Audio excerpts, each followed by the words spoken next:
goes through those gates and faces initially 9 weeks of basic training. They come from all over the United States, and every Thursday there's a ceremony where as many as 1,000 of these recruits are approved and become officially members of the Navy and go on to defend our country.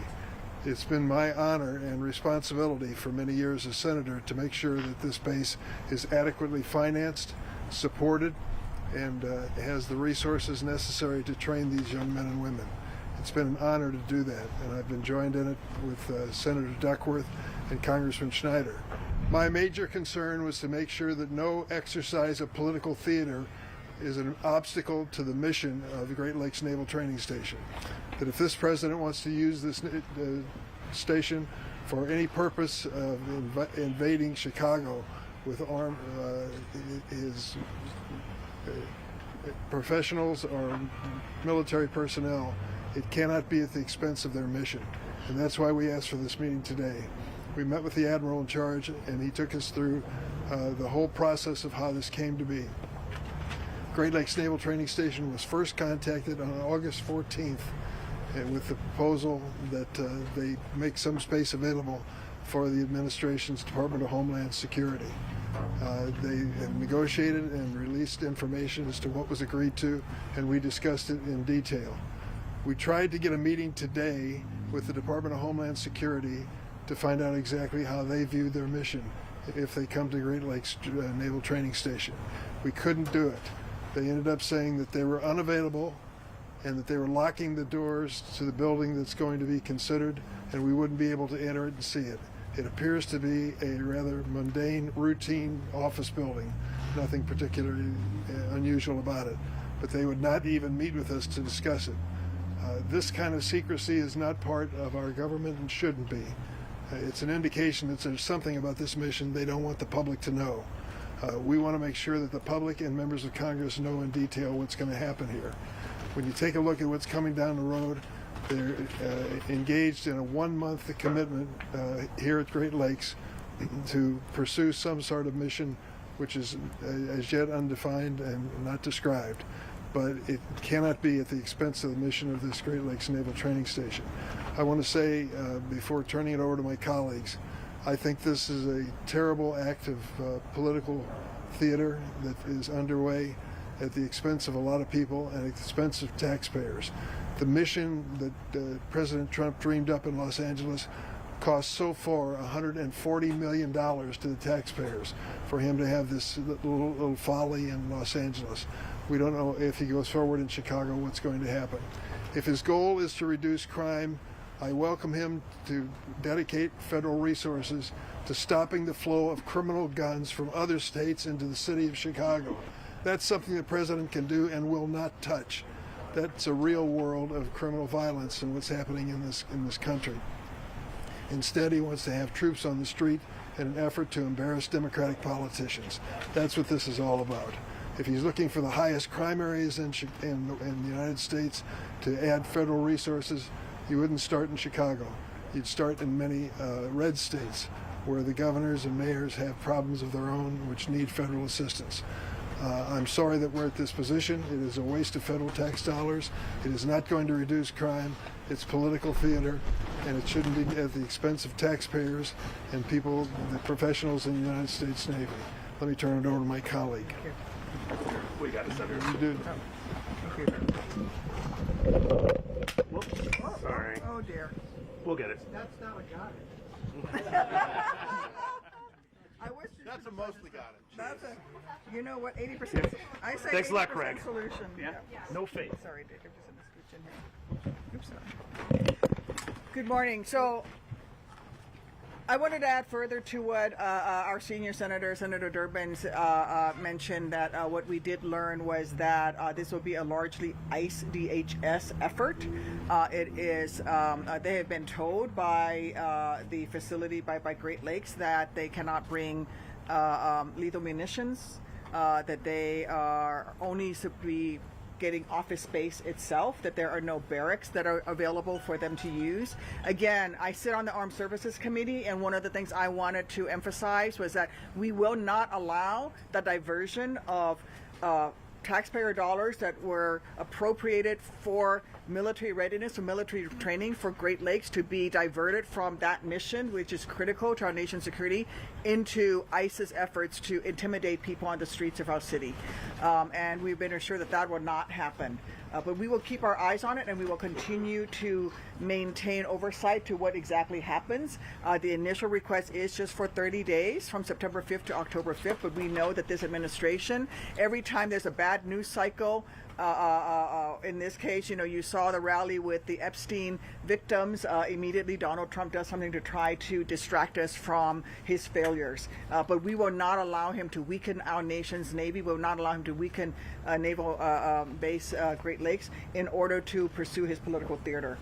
It was a great meeting with the Navy. They are deeply concerned about the community. They are concerned about their sailors and their training, and they're making sure that that is upheld to its highest standards, and that whatever happens with DHS and ICE, it will not interfere. Some of the questions I asked them was, are there any resources that can be diverted from training? They said, no, that will not happen.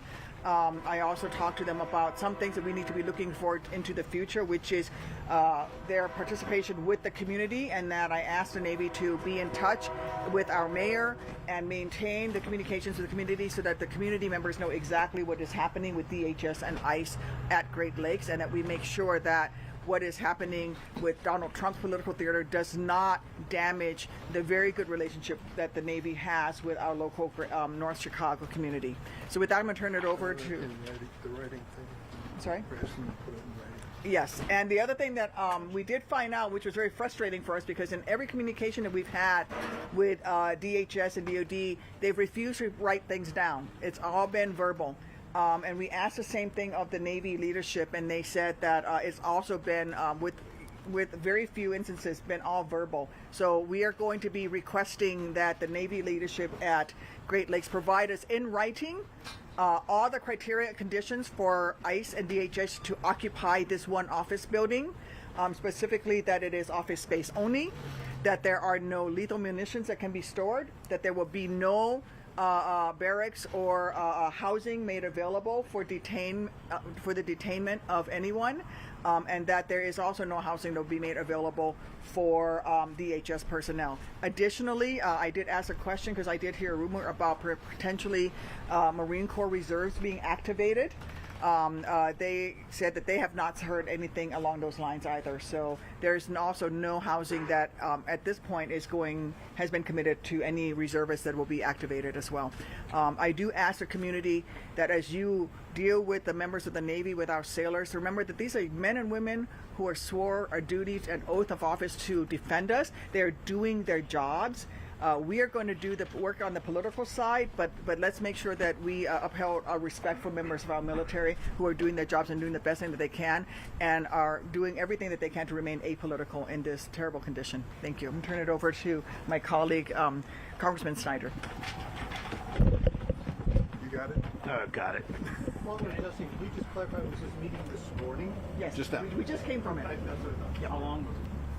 Over an Guys, hour. how's that? We had the meeting, and then we toured both the building itself, and we also toured the area where the non-lethal munitions will be stored. About 90 minutes. Yeah. So I just want to reiterate what the senators have said. Before I do, I want to thank the senators for working together to make sure we protect the mission of Naval Station Great Lakes and we protect the people we represent. And I'll touch on the Navy base. I'll touch on the deployment of ICE and where we're going from here. But Naval Station Great Lakes, I'm proud to represent Naval Station Great Lakes, proud to be here with Mayor Rockingham, Mayor of North Chicago. It is the largest training center of the United States Navy. Every single Navy recruit who enlists in the United States Navy comes to Great Lakes for basic training. At any given time, as Senator Durbin mentioned, up to 1,000 people are graduating each week. There's 10 to 12,000 recruits on base going through basic training, learning to become sailors, essential for the security of our nation. In addition, there are what are called A schools. There are sailors who are getting their training before they are deployed for their specific job in the Navy. They come back and they get reinforcement and new training. The preparedness of our Navy, the security of our nation depends on the mission of Naval Station Great Lakes, and we need to make sure that what DHS does, while they're for 30 days at the base does not get in the way of that mission. And that was our first focus, to make sure is that the mission of Naval Station Great Lakes, the preparedness of our Navy, the preparedness of our sailors is maintained at the highest level at all times. Second point I'll make is that what we're seeing around the country, this administration working to scare and terrorize our communities, to send people in without insignia designations of what agency or what service they're with, covering their faces with masks, is doing nothing more than terrorizing and scaring people, not making us safer or more secure, but putting a wedge in our communities that needs to stop. It needs to stop right now. As far as, and the Senator touched on this as well, as far as crime in our communities, if the president wanted to focus on the crime, the states with the most crime, 8 of the 10 states with the highest crime rates are Republican-led. Right? But it's not a Republican or Democratic issue. We need to address crime in our country. We need to make sure our communities are safe and secure. If the president wants to work with us in Congress to make sure our communities are safe and secure, he could release the $158 million he's holding up to address gun violence in this country.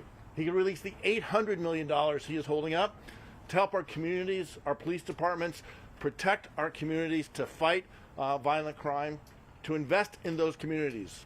We need more social workers in our schools. We need more police. We need more first responders. That's how we fight crime.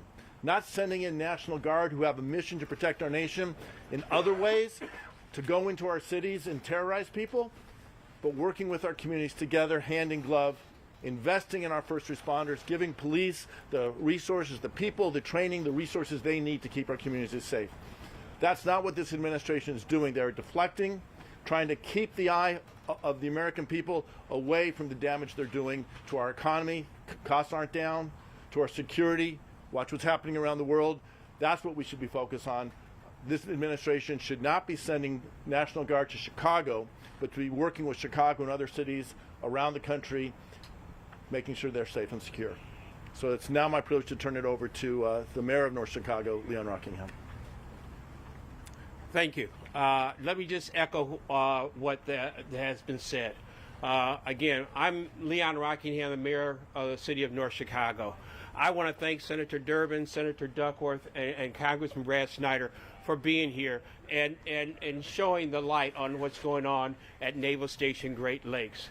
Again, you know, our biggest concern is making sure the men and women at Naval Station Great Lakes get the training that they need to protect our country. Again, it's been echoed. Naval Station Great Lakes is the only recruit training center in the United States based here in the city of North Chicago.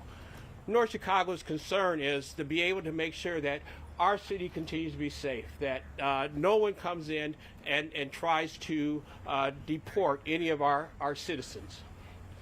As you see right here, because of what has happened, I've got my patrol, my police department out where we could be other areas being throughout our city to be able to patrol throughout the city of North Chicago.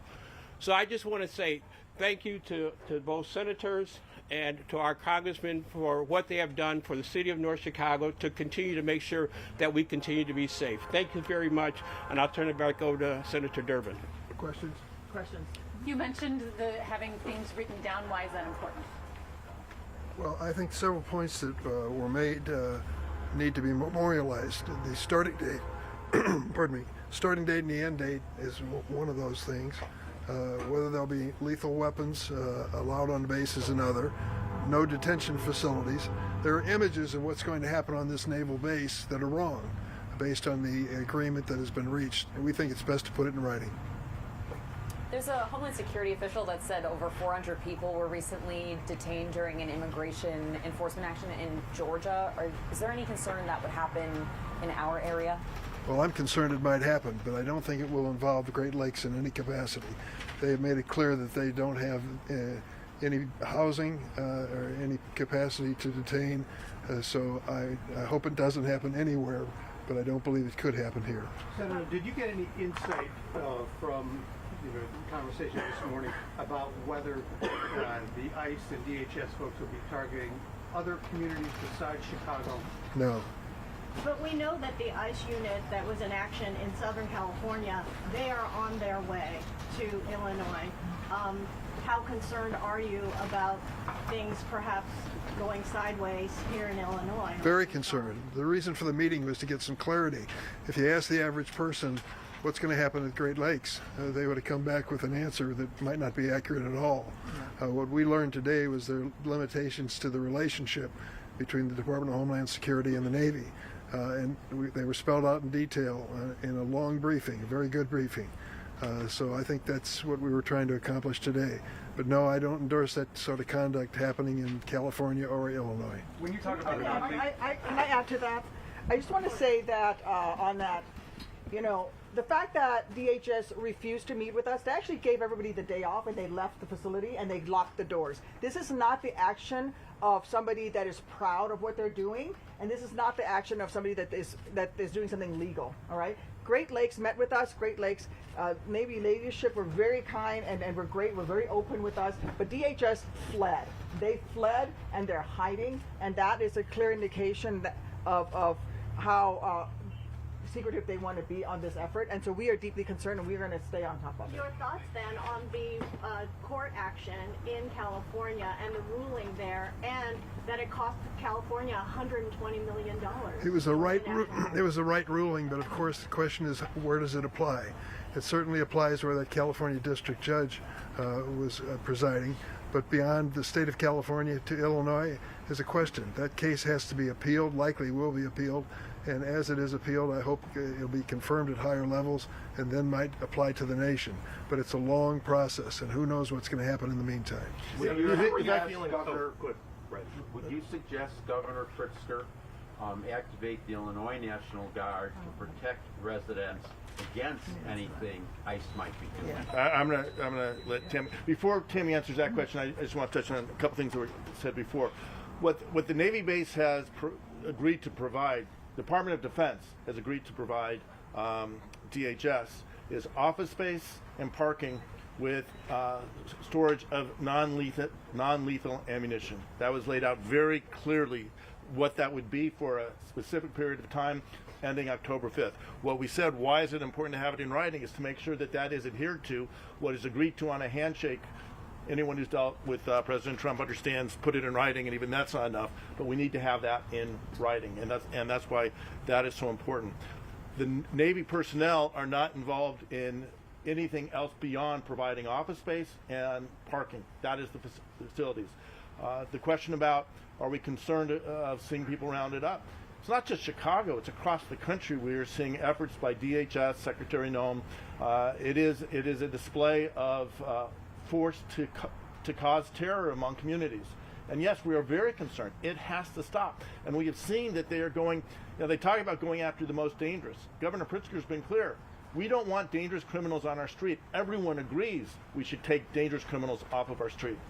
But we don't want ICE arresting random people, oftentimes including citizens, and deporting them, separating parents from children. This is not who we are as a nation. It is not acceptable, and all of us should stand up, speak out against it, and do everything we can to resist it. And Tammy, I'll let you. Do you want to bring it down? Okay. Bring it down. Thank you. Guys, how's that? So were the governor to ask me if he should activate the Illinois National Guard, my advice to him would be no. It is not an appropriate use of the National Guard. Again, this is political theater. This is an attempt to politicize our military for a wannabe tin pot dictator in Donald Trump. It is not the right use of the National Guard. And remember that if the governor activates the National Guard, he's pulling them from the training that they should be performing, that they are engaged in to maintain their military readiness, to do the job that they are supposed to be doing, which is defending us, or to respond to things like floods and tornadoes, which the Illinois National Guard does very well. Further, if you activate the Illinois National Guard, if the governor does that, that is then clearly paid for by the state of Illinois. And we know that that is costing in California at least $1 million a day. So that would be $1 million a day that we would have to pull out of Illinois' state budget. I would highly recommend the governor not to do that. I do want to say to the people out there, everything that is happening, if National Guard from other states, and it's ironic that the governors of some of these states are the ones with higher crime rates in their cities and in Chicago, are sending their National Guard into Chicago potentially, and they are sending them into blue states. What I would say to people is, these National Guardsmen and women are doing their jobs. They are patriotic. They're doing their jobs. They cannot say no to a legal order from the President of the United States. Until the Supreme Court says it's an illegal order, they must execute those orders. So please don't harass the National Guard. They're being pulled away from their family members. They're being pulled away from the training that they should be doing, that they want to be doing to protect and defend us.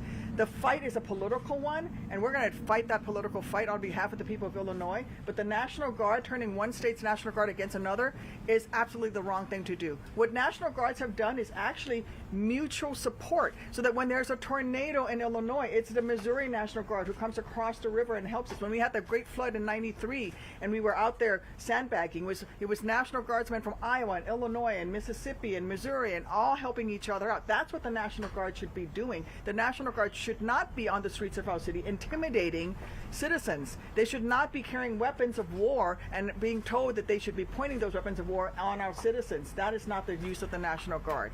I will also want to add one more thing. In our conversation, I have a bill that I've introduced, but I asked today of the Navy to make sure that what they say to DHS and ICE is that when those personnel show up and they are on post, they better be clearly marked as ICE and DHS.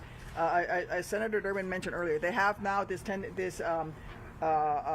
procedure where they show up in fatigues that, you know, if you're military like me, I can tell what's a Navy fatigue uniform and I know what's an Army, right? But the average citizen doesn't. And they're showing up and they're not clearly identifying themselves with ICE or DHS.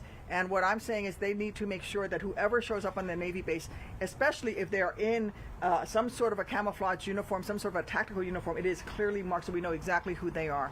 I also asked them to make sure that we support our children. Many of the military families' children go to schools both in North Chicago as well as the charter school that is on post. And many of those children have had family members deported. And I want to make sure that the military family members who have children on those posts, that those children are also protected, but also the children of the community are also protected and not fearful of going on post to just pursue their education. So there's a lot to this, but the Navy is working very closely with us, and I thank them for that. Senator, if I can just follow up what you said earlier about DHS fleeing and not meeting with you, does that suggest to any of you that perhaps the operation may not be waiting until tomorrow, but could be launching today? I mean, we simply don't know, but it's certainly not the action of somebody who's doing something legal, and it's certainly not the action of somebody that is proud of what they're doing. Senator, it sounds like you guys have had some limited conversations with DHS. Have you guys had any conversations with the White House? No. And we're hearing like roughly 300 ICE agents. Is that the intel that you guys have as well? Nothing came out of this meeting with the Navy to suggest the number involved. But you didn't see anyone in that building, any No. ICE or... It was locked up. There was no presence or evidence of DHS. I think, again, what Senator Duckworth is talking about, the secrecy, the lack of transparency, the disinformation and misinformation that is sent is part of, I believe, the whole idea of trying to scare people, trying to keep communities on edge. The administration should be working to make every community in America feel safer and secure, more secure, and they're doing the exact opposite in communities that the president is targeting, and it needs to stop. And in all their communications with us have been verbal. They're doing everything they can to avoid putting things in writing. So we're going to ask the Navy to put things in writing. There have been ICE agents operating in Chicago for a while, so do you get a sense of what large numbers like 250 or 300 agents would allow them to do? I mean, would it be checkpoints or any sense of what that would... One of the consulates contacted us and said last week 50 people were deported in one day from Chicago. And so that is at a lower number of active personnel. If you double or triple the number of ICE agents, you can imagine the number who will be deported. I know you guys keep using political theater, but that theater obviously causes fear to citizens. What message do you guys have for those citizens who are in this Lake County region who have that fear? What's the message to those citizens? We're going to be meeting with a group of those citizens immediately after this press conference for that very reason. I sense as I travel through the Hispanic areas of Chicago a real sense of frustration and anger and fear, real fear. They're not going to church, they're not shopping, some of them are not sending their kids to school. This is for real, and it's a climate of fear which has never been part of America, nor should be. And I really deeply resent the president for doing this. And we join them, and we join them in fighting back, and we stand with them, and we're going to make sure we do everything I think we can to support them. every single day in the Senate and the House, Democrats are fighting to stop what this administration is doing. We're doing everything we can. Oftentimes it's not going to be seen on the front pages of the newspaper or in front of TV cameras, but we are standing up to this administration. We are calling out what they're doing. What every one of our residents should know, wherever they live, here in North Chicago, across Lake County, throughout Illinois, and across the country, is that we are fighting for them. What this administration is doing is wrong, and it needs to stop. And we got to know also, let them know that they have rights, and let them make sure that they know their rights. And if there are a knock at the door, they do not have to answer that door. Unless there's an active warrant, they do not have to answer any doors. And also let them know that from I think most of the municipalities around Lake County, let them know that our police department is not getting involved with any ICE agents unless there is an active warrant. So I've told my police department that they do not get involved with anything that goes on with ICE or DHS. So Follow up, Rock. If there is an active warrant, then North Chicago police... if there's an active warrant and there is a person that needs to be arrested, yes, they should be arrested. Mm-hmm. I mean, that is something that we will do no matter who it is. Gotcha. But as far as just someone coming to your door saying we want to come in, no, they should not answer. I want to add to that. It's really important because DHS is showing up with an administrative internal warrant. That does not qualify as an active warrant.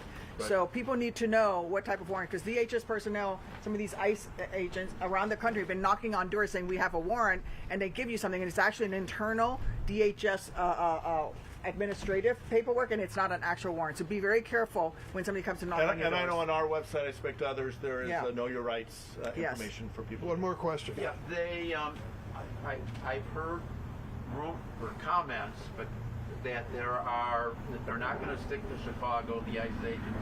There will be actions in Lake County. Have you all heard anything about that? I have not. No. Not no specifics. Did you hear that Marines may be coming? Where did that come from?